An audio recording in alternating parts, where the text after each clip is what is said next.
Hello दोस्तों, welcome to my channel आरम classes में आपका स्वागत है। तो आज का हमारा टॉपिक है जैन धर्म। आपको मालूम है कि जैन धर्म से भी काफ़ी इम्पोर्टेंट है, इससे क्वेश्चन बनते हैं।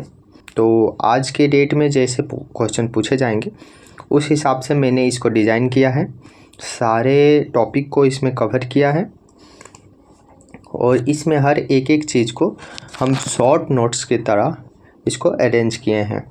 तो हम लोग इसी से पढ़ेंगे। इसमें आपको सब चीज़ मिल जाएगा, एक भी टॉपिक नहीं छूटेगा और आपका जो भी क्वेश्चन आएगा वो बनेंगे, डेफिनेटली बन जाएंगे। तो चलिए शुरू करते हैं।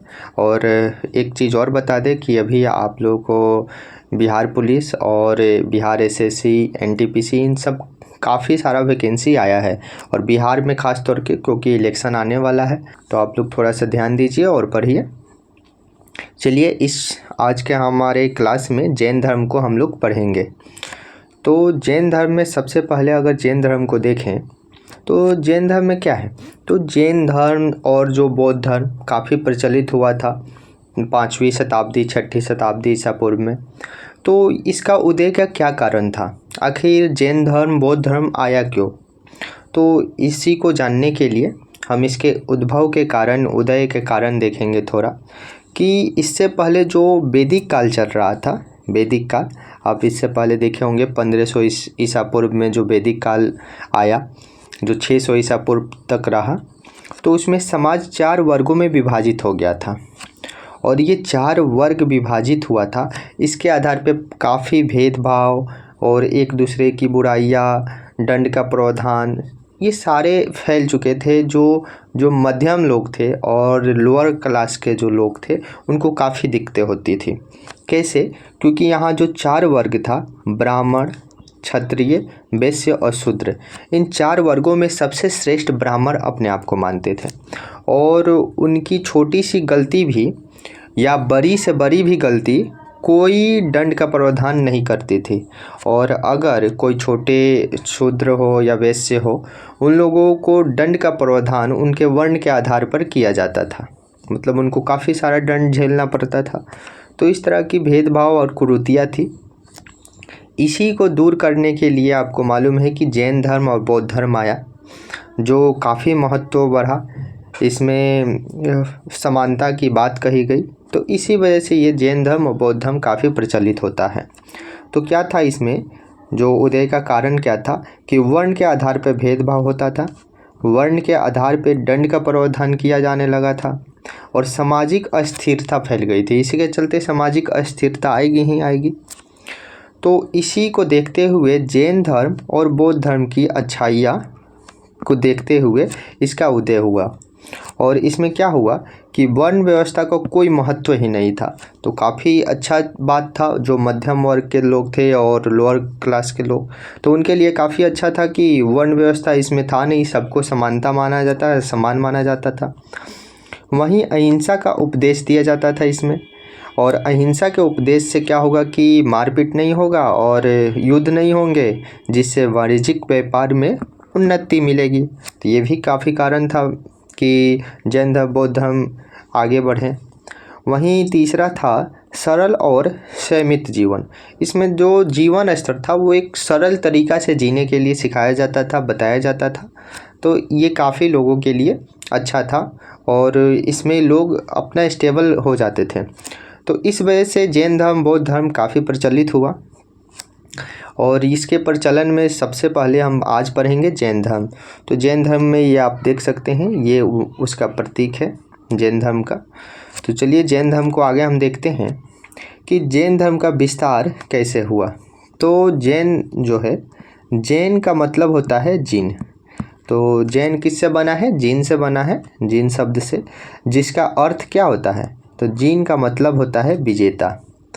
तो जीन का मतलब क्या होता है? विजेता होता है, ये आप जानते होंगे। वहीं आप जैन धर्म में जो अधिष्ठता हुए अर्थात महात्मा जो आए इसमें, उनको क्या कहा गया? तो तीर्थंकर नाम दिया गया। जैसे आप लोग देखते होंगे महात्मा, साधु महात्मा जो भी आते हैं, तो आज के डेट में आप लोग साधु महात्मा कह देते हैं। उसी तरह जब उस टाइम जैन धर्म में जो आए महात्मा, उनको तीर्थंकर कहा गया था। तो इसलिए तीर्थंकर शब्द आता है जैन धर्म में। जो इसमें हुए तीर्थंकर उनका नाम है। और इसमें कुल कितने तीर्थंकर होते हैं? तो 24 तीर्थंकर होते हैं। तो इस तरह से क्वेश्चन पूछता है दोस्तों, आप लोग बस थोड़ा सा ध्यान दीजिए। तो इसमें तीर्थंकर कितने थे दोस्तों? 24 थे। वहीं जैन धर्म के प्रथम तीर्थंकर और संस्थापक अगर पूछे तो उसमें माना जाता है ऋषभ देव को। ऋषभ देव जैन धर्म के प्रथम तीर्थंकर हुए और संस्थापक भी हुए। इन्हीं को आदिनाथ भी बोला जाता है। वहीं दूसरे तीर्थंकर के बारे में भी आजकल पूछ ले रहा है, अजीतनाथ। उनका नाम क्या था? तो अजीतनाथ। और इसके बाद जो भी तीर्थंकर आए, इस तरह से 24 तीर्थंकर आए हैं, तो उतना डिटेल नहीं पूछता है, बस पहला दूसरा याद रखिए। उसके बाद लास्ट में आप अरिष्ट नेमि, जो 22वें तीर्थंकर हुए अरिष्ट नेमि, उनका याद रखिएगा। क्यों?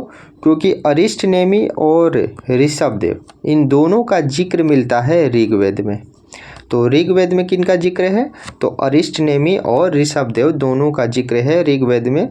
इसीलिए इन दोनों को याद रखिएगा कि प्रथम जो थे ऋषभ देव थे, उनका भी जिक्र है, और 22वें अरिष्ट नेमि, उनका भी जिक्र है ऋग्वेद में। वहीं 23वें तीर्थंकर कौन थे? तो 23वें तीर्थंकर का नाम है पार्श्वनाथ। और 24वें तीर्थंकर जानते हैं, सबसे काफ़ी फेमस महावीर स्वामी। तो इस तरह से आपको 4-5 तीर्थंकर का नाम याद हो गया। इसमें आपको पार्श्वनाथ के बारे में कुछ जानकारी ज़रूरी है, क्योंकि आजकल पूछ लेता है महावीर से हटकर जो 23वें तीर्थंकर पार्श्वनाथ थे उनके बारे में भी पूछ लेता है। तो चलिए पार्श्वनाथ के बारे में कुछ देख लेते हैं। इसमें पार्श्वनाथ जो थे वो कौन थे? 23वें तीर्थंकर थे। और इनको झारखंड के समेध शिखर जो है वहाँ पे ज्ञान की प्राप्ति होती है। कहाँ पे? समेध शिखर है, ये कहाँ पे है? झारखंड में है। वहीं पे इनको ज्ञान की प्राप्ति होती है। ये उनका रहा, उस टाइम का चिन्ह रहा, प्रतीक रहा इनका फोटो। वहीं इनका जो जन्म हुआ था वो कहाँ हुआ था? तो बनारसी में, बनारस जो आज के बनारस है, वहाँ पे इनका जन्म होता है। तो जन्म से भी पूछ लेता है कि पार्श्वनाथ का जन्म कहाँ हुआ था? तो बनारस में हुआ था। और एक चीज़ आपको बता दें, इसमें काफ़ी कन्फ्यूज़न होता है कि जो जैन धर्म के तीर्थंकर हुए वो कंटिन्यू नहीं हुए, उनके बीच में काफ़ी गैप है। इसी को हम लोग यहाँ पे एक थोड़ा सा आपको हिंट दे दिए हैं कि महावीर स्वामी के जन्म के 2.5 वर्ष पूर्व हुआ था। मतलब पहले इनका जन्म हुआ था, 2.5 वर्ष पहले। सोचिए, मतलब बीच में काफ़ी गैप था, क्योंकि इनको 100 वर्ष की आयु में समेध पर्वत के पास ही, जो पारसनाथ की पहाड़ियाँ बोला जाता है, वहाँ पे निर्वाण प्राप्त हुआ, अर्थात इनकी देहांत हो गई, मृत्यु हो गई। तो उसके बाद भी 100 साल, करीब 150 साल बीच में गैप रहा। उसके बाद महावीर स्वामी आते हैं। तो इस तरह से आप देख सकते हैं जैन धर्म काफ़ी पुराना है, लेकिन इसका जो सबसे ज़्यादा विस्तार होता है महावीर स्वामी के टाइम में होता है। तो इसीलिए हम लोग महावीर स्वामी को वास्तविक संस्थापक भी कह देते हैं। तो इतना बातें आप याद रखिएगा। वहीं इनके अगर बारे में और देख ले तो इनके जो पिता थे उनका नाम क्या था? अश्वसेन, जो काशी के राजा थे। और इनकी माता का नाम था वामा देवी। तो बस माता पिता का नाम याद रखिएगा। वहीं आगे देखते हैं, पार्श्वनाथ द्वारा प्रतिपादित 4 सिद्धांत थे। ये काफ़ी इम्पोर्टेंट है, इससे क्वेश्चन पूछा जाता है कि पार्श्वनाथ के द्वारा 4 प्रतिपादन या 4 सिद्धांत कौन दिए गए थे? तो वह यही थे, अहिंसा था पहला, दूसरा सत्य, तीसरा अस्तेय और चौथा अपरिग्रह। और इसका मतलब भी पूछ लेता है। अहिंसा के बारे में तो आपको मालूम होगा कि हिंसा नहीं करना। सत्य के बारे में वही है, आपको सत्य बोलना है, अर्थात झूठ नहीं बोलना है। अस्तेय में कन्फ्यूजन होता है। अस्तेय मतलब होता है चोरी नहीं करना, यहाँ मिसप्रिंट है, चोरी नहीं करना। ठीक है, तो चोरी नहीं करना किसका मतलब? अस्तेय का मतलब। और अपरिग्रह का मतलब संपत्ति अर्जित नहीं करना। तो ये 4 इनका सिद्धांत दिया हुआ था। और ये रहा समेध शिखर, यहाँ देख सकते हैं, जो झारखंड में है। आज भी आप देख सकते हैं, यहाँ जा सकते हैं। तो यहीं पे इनको ज्ञान की प्राप्ति होती है। तो पार्श्वनाथ के बारे में इतनी चीज़ें हम लोग को जाननी थी, जहाँ से क्वेश्चन पूछे जाते हैं। इसके बाद आगे देखते हैं। इसके बाद जो महान आए महावीर स्वामी, जो जैन धर्म को काफ़ी प्रचलित किए और काफ़ी आप लोग जानते हैं जैन धर्म को। इन्हीं के टाइम से हम लोग ज़्यादातर जैन धर्म को प्रचलित मानते हैं और जानते हैं। तो अगले जो शासक थे इसमें महात्मा थे, उनका नाम था महावीर स्वामी। ये काफ़ी इम्पोर्टेंट है, अब ध्यान से देखिएगा। तो 24वें या अंतिम तीर्थंकर बोले तो वो कौन थे? महावीर स्वामी थे। और ये जैन धर्म के वास्तविक संस्थापक थे। अभी हम लोग बताए थे कि जैन धर्म के वास्तविक संस्थापक महावीर स्वामी ही हुए और ये अंतिम हुए, इसके बाद कोई तीर्थंकर नहीं होते हैं। इनका जन्म अगर देखें तो 540 ईसा पूर्व में कुंडलग्राम वैशाली के निकट बिहार में हुआ है। तो इनका जन्म बिहार में होता है, कहाँ पे? कुंडलग्राम में। और ये कहाँ पड़ता है? तो वैशाली में। तो वैशाली में एक जगह है कुंडलग्राम, वहीं पे इनका 540 ईसा पूर्व में जन्म होता है। जन्म के बाद इनके कुछ संसारिक जीवन चलते हैं, उसके बाद फिर ये आध्यात्मिक जीवन में जाएंगे, अर्थात ज्ञान की प्राप्ति होगी। तो संसारिक जीवन में अगर कुछ देखें तो जब ये बचपन में इनका नाम अगर देखें, बचपन में नाम, तो बचपन में नाम इनका वर्धमान था। वर्धमान इनका बचपन का नाम है। पिता पूछता है तो पिता इनके थे सिद्धार्थ, जिनका नाम था सिद्धार्थ। और ये कौन थे? तो कुंडलग्राम के जात्रिक कुल के प्रधान थे। ये एक प्रधान थे, मतलब क्षत्रिय हुआ करते हैं। और कहाँ के? तो कुंडलग्राम के जात्रिक कुल के थे। ये जात्रिक कुल याद रखिएगा कि जात्रिक कुल के ये थे। कौन? महावीर स्वामी थे। और वहीं माता इनकी त्रिशला जो थी वो लिच्छवी शासक चेटक की बहन थी। तो लिच्छवी के जो शासक चेटक थे उनकी बहन थी कौन? त्रिशला, जो इनकी माता थी। वहीं इनकी पत्नी का नाम है यशोदा। यशोदा याद रखिएगा, महावीर स्वामी की पत्नी। और इनकी एक पुत्री हुई जिनका नाम था क्या? प्रियदर्शिनी। प्रियदर्शिनी जिसको अनुज्य भी बोला जाता है। तो अनुज्य प्रियदर्शिनी इनकी जो पुत्री थी, और जिनका शादी हुआ था जमाली से। तो जमाली इनके दामाद थे। और यही प्रथम विरोधी बनते हैं, और प्रथम शिष्य भी पूछे तो यही हैं दामाद इनके। कौन? जमाली। तो जमाली इनके प्रथम शिष्य भी बनते हैं, ये बात भी याद रखिएगा। वहीं इसमें एक रोल और आता है नंदीवर्धन का। इनका जो भाई था, कौन था? नंदीवर्धन। तो नंदीवर्धन इसलिए क्योंकि इनके माता पिता जब ये 30 साल की अवस्था में थे तो इनके माता पिता की देहांत हो चुकी थी। तो इन्होंने अपने भाई नंदीवर्धन से आज्ञा लेकर गृह त्याग किया था। तो इसलिए ये इम्पोर्टेंट है, ये पूछा हुआ है क्वेश्चन कि महावीर स्वामी ने किससे आज्ञा लेकर गृह त्याग किया था? तो अपने भाई नंदीवर्धन से। और ये रहा इनका फ़ोटो, देख लिए, आध्यात्मिक जीवन फ़ोटो ये है। तो ये रही महावीर स्वामी की संसारिक जीवन। यहाँ तक जब तक गृह नहीं त्याग दिए थे तब तक ये संसारिक जीवन में थे। इनके शादी ब्याह हुए, उनके पास उनकी पत्नी थी, पुत्री थी। उसके बाद जब ये गृह त्याग करते हैं उसके बाद इनकी जो जीवन रेखा है वो एक आध्यात्मिक जीवन में आता है। तो उसके बारे में चलिए देख लेते हैं। तो आध्यात्मिक जीवन में अगर देखें तो इन्होंने क्या किया कि सत्य की खोज के लिए 30 वर्ष की अवस्था में भाई नंदीवर्धन से आज्ञा लेकर गृह त्याग दिया और क्या बन गए? सन्यासी बन गए। तो यहाँ से वो सन्यासी बन जाते हैं, ज्ञान की खोज में निकल पड़ते हैं, ज्ञान की तलाश करते हैं। और यही 42 वर्ष की अवस्था में, अर्थात 12 साल ज्ञान की खोज में घूमने के बाद 42 साल की अवस्था में रिजुम्भिक ग्राम, जो जुम्भिक ग्राम था, वहाँ पे रिजुपालिका नदी के तट पर साल वृक्ष के नीचे, कौन सा वृक्ष था? तो साल के वृक्ष के नीचे इनको ज्ञान की प्राप्ति होती है। और यही ज्ञान की प्राप्ति के मतलब इसमें है कैवल्य। अगर किसी को भी जैन धर्म में ज्ञान की प्राप्ति होती थी उनको बोला जाता था कैवल्य, अर्थात पूर्ण ज्ञान की प्राप्ति। और ये होता है कब? तो 42 वर्ष की अवस्था में। तो यहाँ उनको कैवल्य की प्राप्ति हो गई, कहाँ पे? तो साल वृक्ष के नीचे रिजुपालिका नदी के तट पे। तो इन्होंने जब ज्ञान की प्राप्ति हो गई तो इनके प्रचार प्रसार के लिए उपदेश देना शुरू करेंगे। तो वही प्रथम जो उपदेश ये देंगे ज्ञान प्राप्ति के बाद, वो कहाँ देंगे? तो राजगृह में, जो आज के डेट में राजगीर है, राजगीर बोला जाता है, उस टाइम राजगृह था।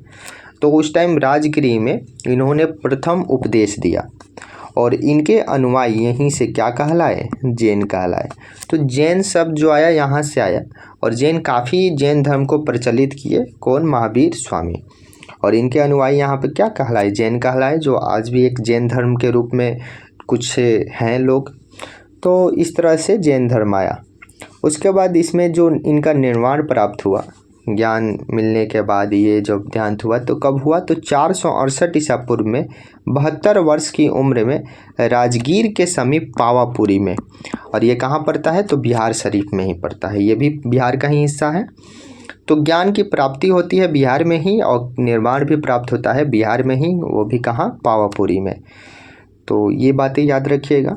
वहीं महावीर स्वामी जी ने अपने उपदेश किस भाषा में दिए थे, तो प्राकृत भाषा में दिए थे, क्योंकि उस टाइम आम लोगों की बोलचाल की भाषा जो थी वो प्राकृत भाषा ही थी, और इसलिए इन्होंने प्राकृत भाषा को चुना ताकि आम लोगों को भी इनके जो उपदेश थे, इनके ज्ञान थे, वो समझ में आए। वही इसके बाद देखेंगे महावीर स्वामी का प्रथम जो भिक्षु था उनका दामाद कौन था, जमाली ही था, यही उनका शिष्य बनता है। तो इस तरह से इतनी बातें आप याद रखिएगा। इसके बाद आगे देखते हैं कि ज्ञान प्राप्ति के बाद महावीर स्वामी ने कुल 5 नियम दिए। अब 5 नियम से मतलब है कि 5 नियम कौन थे, जो 4 दिए थे पार्श्वनाथ, 4 इससे पहले जो 23वें तीर्थंकर थे वो 4 सिद्धांत दिए थे, उसी में 5वां एक जोड़ देते हैं महावीर स्वामी। इस तरह से 5 नियम बन जाते हैं, 5 सिद्धांत बन जाते हैं। और ये 5 सिद्धांत को बोला जाता है पंचायन धर्म, इसी को बोला जाता है पंचायन धर्म।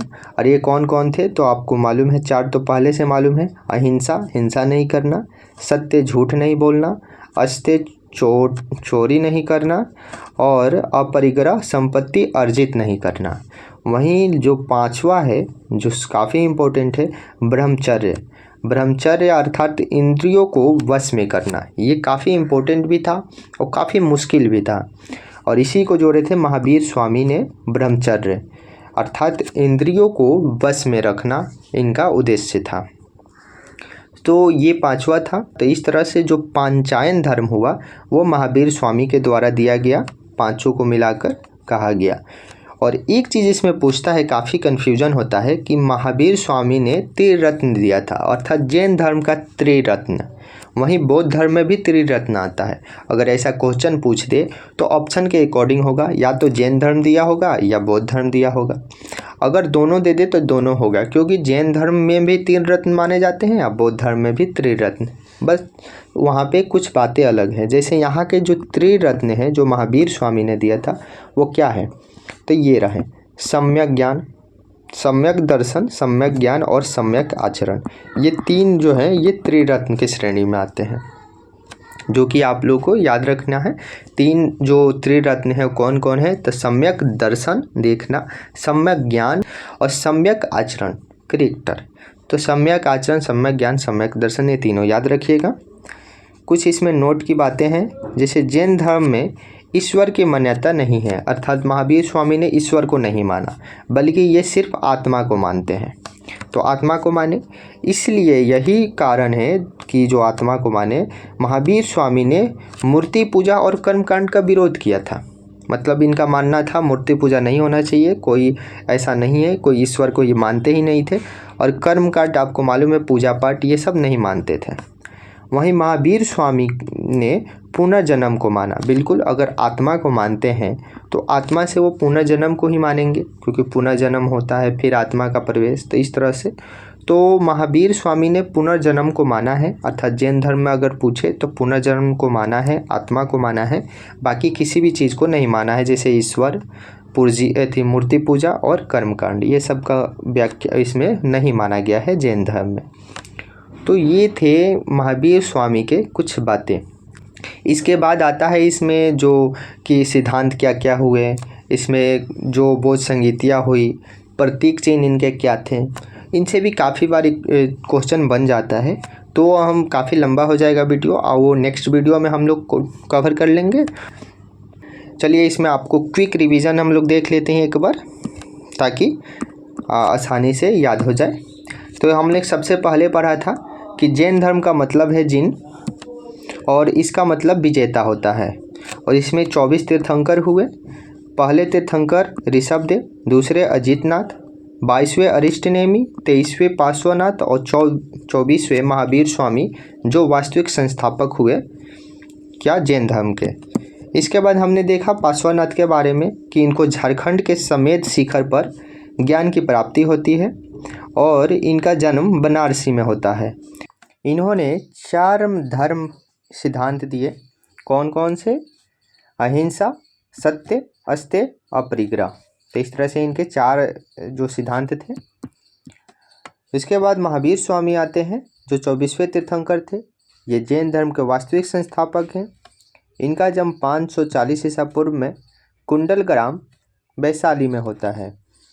इनका बचपन का नाम वर्धमान था। पिता सिद्धार्थ थे। ये जात्रिक कुल के थे। माता इनकी त्रिशला थी, पत्नी यशोदा और पुत्री प्रियदर्शिनी। और वहीं इनके दामाद जमाली थे और इनके भाई नंदिवर्धन, जिनसे आज्ञा लेकर इन्होंने गृह त्याग दिया था।